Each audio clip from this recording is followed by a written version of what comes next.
Hello, friends and fellow JRPG enthusiasts.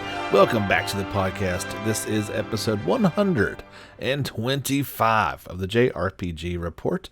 It's the last couple days of July, dog days of summer, and what better way to relax than to fire up whatever awesome JRPG you're playing right now and kick back and listen to some good gaming news. We've got a ton of stories to talk about, and I know we're a day late than usual. Normally put these things out on Wednesday, but we had a little family day trip planned, and so I took a day and went and did that, but back and ready to go here. And so I don't actually have like a Sunday show planned either. So what I figure is I've got a ton of things to talk about. I'm going to take a little bit more time on each one of those and kind of spread it out into two podcasts, and then obviously anything that pops up between now and Saturday will be on that next podcast. So you're getting another week of double dipping. That's just the way it goes sometimes. There's tons of things that I would like to talk about, and I think you'll have fun listening to as well. There's a couple big things I want to speak on. Kind of the biggest one, I feel like, and I could have went either way, but we knew there was going to be a big press release and kind of unveiling teaser trailer for Atelier Ryza 2 Lost Legends and the Secret Fairy, and that did actually happen yesterday. And so we learned quite a bit about the game. The trailer is amazing. They look like they have not only just said, okay, let's just do a direct sequel and continuous. They've actually added a few gameplay elements to it, including climbing, and it looks like Ryza has acquired some sort of grappling hook or swinging mechanic a la Joker in Persona 5 Royal, so she can now swing across chasms, and the ability to swim underwater as well, opening up all kinds of new places to explore. So they weren't just happy with what they did, although they were very happy with what they did. Obviously, that's why we're getting the first direct sequel in the Atelier line. I'll go ahead and write this one down. These things always come out in trilogies. Ryza is going to be a trilogy. I would put money on that. I don't see why they wouldn't. They always have 3-part sub-series, so why not make this the Ryza sub-series? But yeah, Atelier Ryza Lost Legends of the Secret Fairy due out this winter. So keeping in Gust fashion, they do like to put out a game every year. Of course, they've already Fairy Tail comes out, well, for some of you it's out today, others it's out tomorrow. So this could be a potential second big release for 2020, although they have just said it's winter and it's a worldwide release. So I'd probably say this may slip into 2021. We'll just have to wait and see if they come up with any hiccups along the way. In addition to the new trailer, there was a bunch of images put out for it. I will read you the official press release and some of the things that went along with it. In this game, Ryza returns for an all-new adventure. This time it's set 3 years after the original Everdarkness and the Secret Hideout. So I'm a little bit surprised by that, to be honest. I figured it would be directly thereafter, but we are getting a few years down the road. And of course, the perfect excuse for your levels to go back to 1 and start all over again. This dynamic sequel revolves around Ryza's journey to the royal capital of Ashra Ambard, as she explores ancient ruins while seeking the truth behind the mystery of the lost legends. Along the way, she will be able to learn a number of new skills to help her successfully navigate the dangers of her surroundings, including the aforementioned ability to swim. Ryza's newfound swimming techniques not only help her discover aquatic materials, but also the entrance to an underwater dungeon. Throughout this journey, Ryza will once again be joined by her fun-loving group of mischievous friends. The first of these old companions confirmed is Claudia. Now, you have to forgive me for I couldn't recall her name the last time we spoke about this one, but they did show her off in the previous teaser trailer. She is the only daughter of a merchant family. Claudia has been working in the royal capital, but all the while thinking back to the adventure she had with Ryza 3 years prior. Claudia still has a desire to live a more exciting life, and now fate finds her once again intertwined with Ryza as they regroup inside the royal capital. Also joining Ryza this time around is a mysterious creature known as Fi, F-I. The creature doesn't speak, but is very expressive and full of emotion, bonding quickly with Ryza and helping to seek answers the true meaning of the lost legends. Along with new gameplay details, Koei Tecmo has revealed that gamers who've purchased a physical or digital copy within the first 2 weeks of release will receive an early purchase bonus code for the Summer Fashions costume set. In addition, gamers who have saved data from the first game will be eligible to unlock the classic costume set, including outfits for Ryza and her friends from that previous. But I truly loved the first Atelier Ryza game, so I'm very excited for this one. There's a little leap in graphics. It's not huge, but there's definitely a slight bump up in some of the character models and along those lines. So I'm getting the impression that they really have took gamers' feedback to heart. This was the best selling game by far in Gust history, so they knew that a sequel would be warranted for this one, and indeed they are moving forward with it. So like I said, coming out this winter. Hope you guys are excited about it. If you'd like to check out that trailer and or those new images, head over to our YouTube channel and you can see all that and see if you're excited as I am. The other big story I want to talk about is a continuation from our last podcast. I introduced you guys to Eiyuden Chronicles 100 Heroes. Of course, this is the newly announced JRPG headed by the key creators of the Suikoden series. We knew that they were seeking a Kickstarter fundraiser project. That has gone live. Their initial goal was about $500,000, and that would enable them to bring it to PC. This is a 30-day campaign, and I think they're on about day 3. They met their goal.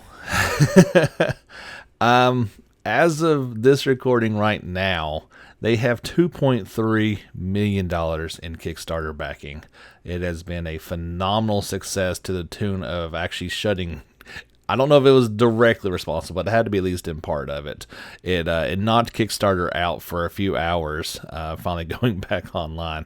And so they've reached all their initial goals. It will be coming to consoles. There's actually some more goals down the line if they should reach those. And with nearly a month ago, who knows what they could end up accomplishing.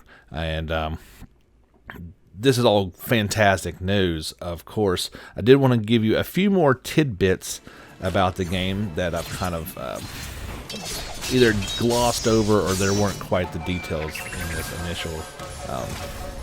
Of course, this is a brand new entry being heavily inspired by Suikoden and is coming from the minds of Yoshitaka Moriyama, who's behind Suikoden 1 and 2, and Junko Kawana behind Suikoden 1 and 4 in their first collaboration in 25 years. It uses a traditional 6-character party system using painstakingly created 2D sprites with gorgeous 3D backgrounds and follows a deep story with 100 characters intertwined into it. Here are some of the key features of the game.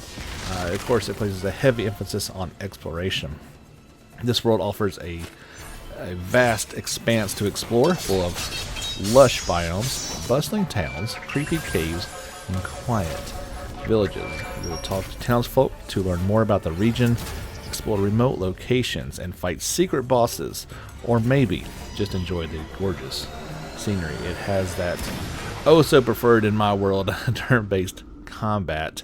It employs a traditional turn-based RPG battle system where players take command of up to 6 individual units, either against an army or against a single large creature. Choose commands for each of your characters and watch them carry out your orders in full motion combat. Over time, your heroes will also learn special AI abilities that they will perform on their own in battle, adding to the strategic element of combat. Characters will learn more AI commands as they grow stronger, and characters will even link their AI commands together for added effects. Players will be able to customize which AI commands their characters use in battle. I'm talking about some of the enemies you'll be facing. As you explore the world, you encounter all manners of creatures, whether it's an ancient rune golem suddenly waking from its long slumber, or a noble dragon protective of its territory and ill-gotten gains. You and your forces will have more than just an opposing army to worry about on your adventure. These creatures will come in all types, will have incredible abilities and skills, all for which you will need to use your wits and allies to overcome. Any Suikoden-based game is going to be all about those recruitment of characters. That was one thing I was never able to accomplish, was actually recruit all 108 in the originals. I could get close, but I could never quite get all of them. So in this one, through your adventures in this world, you'll meet people from all walks of life looking for something more, whether it's a fisherman or a baker or a brave warrior. Each new addition to your army will bolster its ranks, making a worthy addition to your town. Speaking of that town, you will be rebuilding a fortress town. The player's base of operations throughout the game. It will serve as the main character's military base, but also as their home. Now, when the player first acquires this fortress town, it will be rather small, but you'll be able to grow it over time by recruiting other characters and putting them to work, of course. Players will be able to customize their fortress town. You can choose to build sturdy walls to protect from any invasions, expand military equipment to develop weapons and recruit more troops, cultivate fields for farming and creating granaries. And you can even create specialty products to trade and or develop businesses such as blacksmith, builders, souvenir shop, and restaurants. And of course, what JRPG would not be complete without cats? It's full of adorable cats. Cats as far as the eye can see, cats meowing, napping, exploring the world. Cats, cats, cats, they say. And here's an updated message regarding their consoles release. They said, in keeping with the theme of honesty, the reality is, with this game coming out in 2 to 3 years, it's impossible to know what the current video game landscape will be. Although it would be ideal to have the game available for current gen models and next gen, but right now it's impossible to say what those hardware requirements will be and what the cost will be associated with them. And I think that is why they are saying currently they are offering the game on Xbox One, Xbox Series X, PlayStation 4, PlayStation 5, and Nintendo's next generation console. I think that's a pretty safe bet. Now, that's assuming they're going to be replacing the Switch by that point in time, and which they would develop for it. If Nintendo sticks with it and the Switch is the only thing available, maybe they revisit that idea. They say that's the elephant in the room. Nobody knows what Nintendo is planning. So the game is shaping up extremely well. If you've not got a chance to check it out, I've got links on the YouTube page for their Kickstarter trailer, which is hilarious. You really should check it out. It is it is classic. I've got the images that we've got so far for it, as well as 2 small little clips. They were kind of low resolution, but it was what they shared on their Kickstarter page, and kind of shows off not only the town exploration but the boss battle. You'll get just a taste of what this game is truly offering. For this next story, I was really hoping we get some sort of concrete official confirmation, but this is pretty solid, so we're going to go ahead and go with it. I've been harping on this one for a while and openly questioning why we've not gotten any word on a Western release for this game. Well, we finally seem to have some a slight bit of confirmation that this is actually happening. Persona 5 Scramble, the Phantom Strikers, does appear to have a Western release plan. Let's put it that way. This is the latest Koei Tecmo financial presentation. Now, I don't know Japanese, but there are some talented people who do. And buried in there, in one of the slides, it is mentioned that this has a region release of North America and Europe as upcoming. Now, this was Koei Tecmo because while Persona series is published by Atlus, it was developed. This game, Scramble, was developed by Koei Tecmo's Omega Force studio. Of course, remember, it's a action RPG.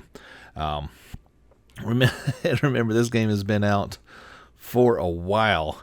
Came out back on February 20th in Japan. So they've had plenty of time to kind of think about when this one is coming out. And it does appear, at least according to this financial statement, that there is a Western release plan. I was really hoping we get some sort of thing from Atlus or Koei Tecmo, but that has not yet happened. Although this is the type of thing, these are official presentations. There's really no reason why they would put something like that on there if it wasn't happening. Obviously, you follow the money, and that's usually what leads you to it. So that is extremely exciting news. As although this is a different game in terms of gameplay, it has been touted as Persona 5 Part 2. So they are continuing the story in this one, and it kind of feels like something we need to note. And it's something that I want to play. The game looks like so much fun. I really am looking forward to this one coming to the West, whenever that is. Since there's been no official announcement, obviously you would hope that they've been working on this.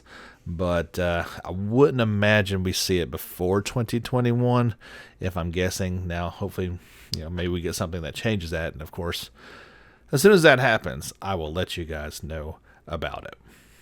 Got a couple quick stories to pass along to you guys, and then we'll take a quick time out. Don't forget, if you've not already, you can give us a like on Facebook. We share all these stories with you guys each week, so you can read them at your leisure.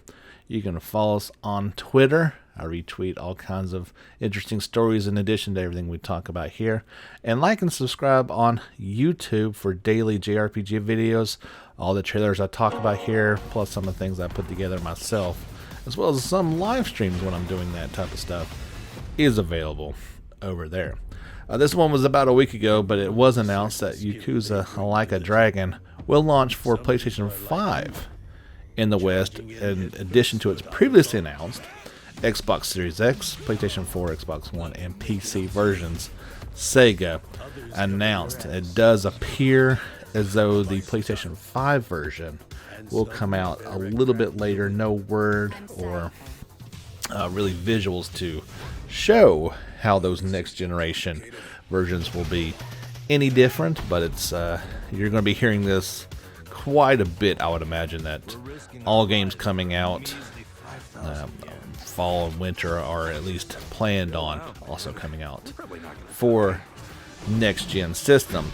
On a related note, I'm about to actually upload these this afternoon. I came across them, that there was 2 sets of interviews, actually 4 in total, with some of the English voice actors playing parts in this game. So of note that some of you might have actually known about, they got George Takei in this game, and that is just fantastic, of Star Trek fame.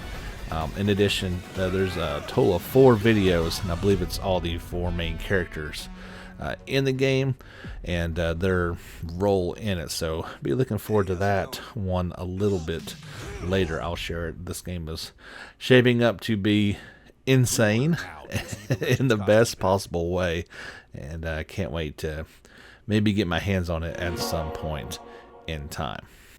A game I was completely unaware of even existing is getting a re-release. Moon will launch for the Switch via the Nintendo eShop on August the 27th in the West, developer Onion Games announced. The Switch version first launched in Japan back in October of 2019.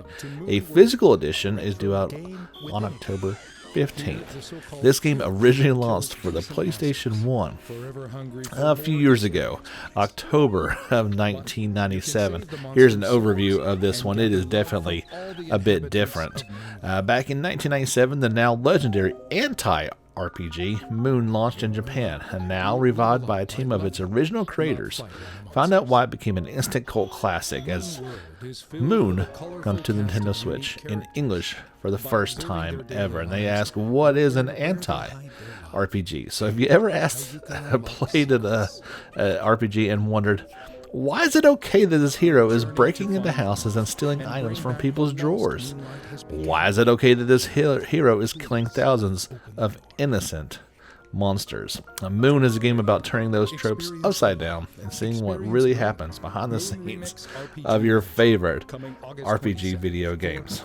Here's some of the story. They say, one night, under a silvery light of a full moon, a young boy is suddenly sucked through his TV into a video game, a classic JRPG called Moon World. Following closely behind the game's brave hero, the boy begins his own journey to recover the world's missing moonlight by collecting love. As the Moon's World hero loots and levels up by cutting down monsters for experience points, as heroes do, the boy releases their souls and collects love. Moon is not a game where you fight to level up. Your own progress comes by gathering lost love. As you explore the world, you'll meet a crazy cast of weird and wonderful NPCs. Observe their strange habits and daily routines by visiting them at different times of day and of the week, and learn the secrets to uncover even more lost love. Now please open the door. Here are the 3 key features. Conquer the game with a clear conscience in this anti-RPG. Save the monsters' souls. Follow real-time daily lives of Moon World's NPCs, night and day, all week long, and collect dozens of Moon discs containing original songs, and choose your own favorite background music. There was a launch trailer or new trailer announcement that was released for its upcoming August 27th release on the Switch. I've got that posted over on YouTube if you would like to check it out. It's a not only a weird idea from a game, it's kind of a weird looking game as well. Might be something to check out down the road. It is certainly something that sounds pretty interesting, to say the least. That seems like a good point. We'll take a quick time out and pause for the calls. Be right back for the second half of JRPG Report, episode 125. All right, everybody, welcome back. My name is James Fisher. Sometimes I forget to throw that out there, and you are listening to the only weekly, sometimes even twice a week JRPG podcast, the JRPG Report. I thank you so much for tuning in, and in case you are new to the podcast, just know that this is a clean podcast, so feel free to listen in front of friends and family, and if there is something a little more mature, I'll throw out a warning. Don't worry too much about that. If you like what you're hearing, there is opportunities for listener support, either by clicking the very bottom of this podcast description. You can sign up through Anchor, and of course we thank Anchor for all their support in pushing this out there to the masses. Or you can sign up on Patreon. There's a link for that as well. I appreciate any support you guys are willing to give, and big kudos to all those who do that every week. They're at least part of the reason why you get to hear this lovely podcast each week. Did have some Legend of Heroes Hajimari no Kiseki news. First one, I think you're safe to watch if you choose to do so. There was only one moment in this new trailer, and it is the opening movie for the game. Now, you may not know what's going on, but there was only one moment that I kind of didn't understand what I was seeing, so it has the potential for a spoiler, but by and large, I think this one's okay.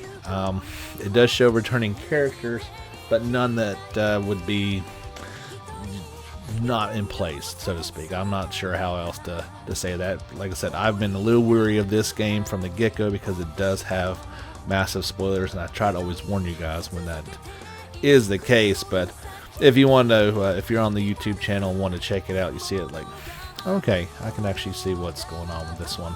There was another article that came out detailing 9 characters, the Vacation at the Beach sub mini games as well, and I do think that had some spoiler elements in there, so you might want to steer clear of that article, as you are probably already doing anyway. There's plenty of people that are excited about this one, myself included, but we need 4 out there. We need to get done with it, and then we can start talking about this game in earnest. But it is kind of cool that there's at least something. I think you'll be okay in checking out. I checked it out, and I think it's safe to take a plunge on that one. NIS America will release the strategy RPG Skya 4 Complete Plus for PC via Steam and the Microsoft Store this fall. The publisher announced it will also be available for the Xbox Game Pass for PC. This game came out last year for PS4 and Switch. So here is what it's about. When the corruptment, is that how you say that? Corruptorment threatens to disrupt the way of life in Hades, Valvatores finds himself at the helm of a fiery revolution. The former tyrant will need to call upon new allies, recruit a formidable army, and learn a thing or two about the political unrest if he hopes to take down the corrupt regime and bring salvation to all kind.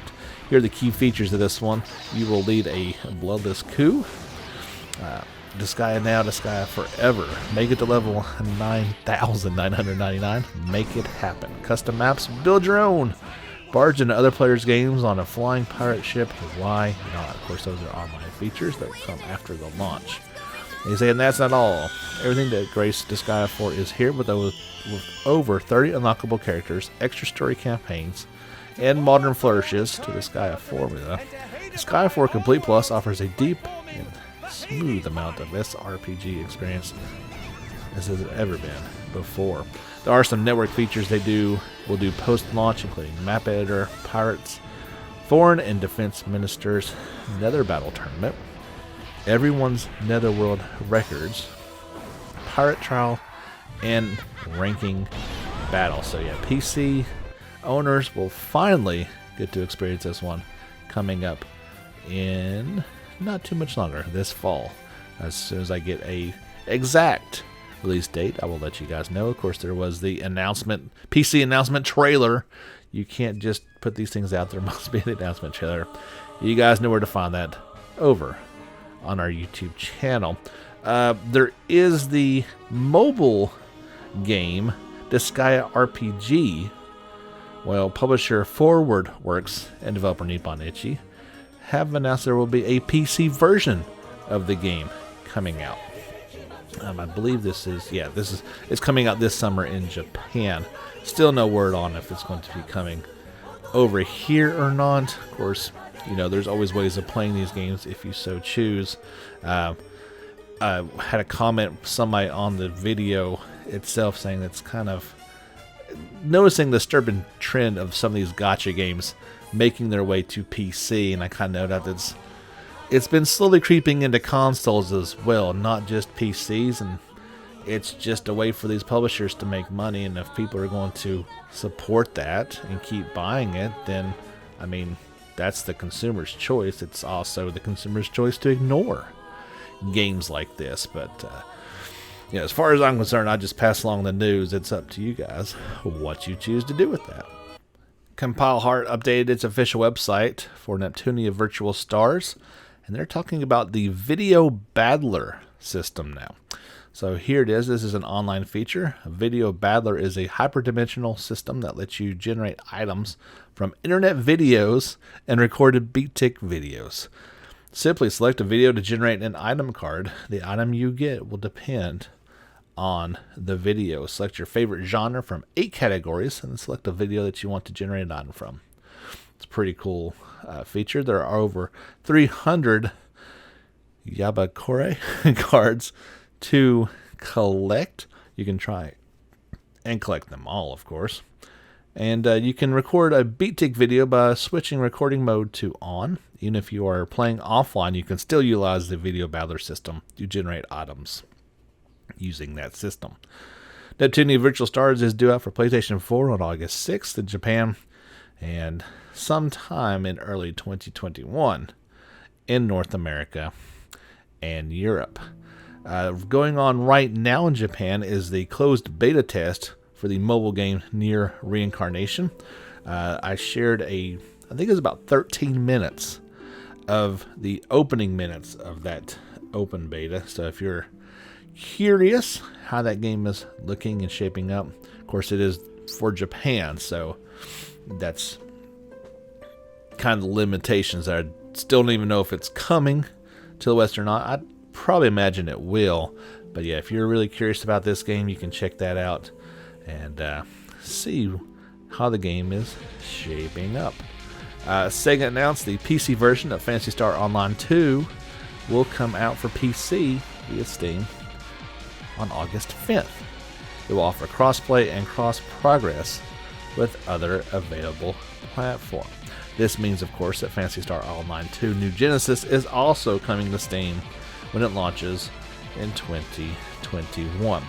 Previously, Sega had said if Phantasy Star Online 2 is added to new platforms, we plan to make it available on those platforms as well. So, really no big surprise there. There is a Half-Life collaboration going on between those two that they're showing off, and they showed off Alex and Gordon's kind of versions of Phantasy Star people. It was kind of cool to see that Half-Life people show back up again. So yeah, if you've been holding out to get this on Steam, you can do so on August the 5th. And of course, there was the announcement trailer to go along with that that'll show off some of those rewards that I talked about from Half-Life as well.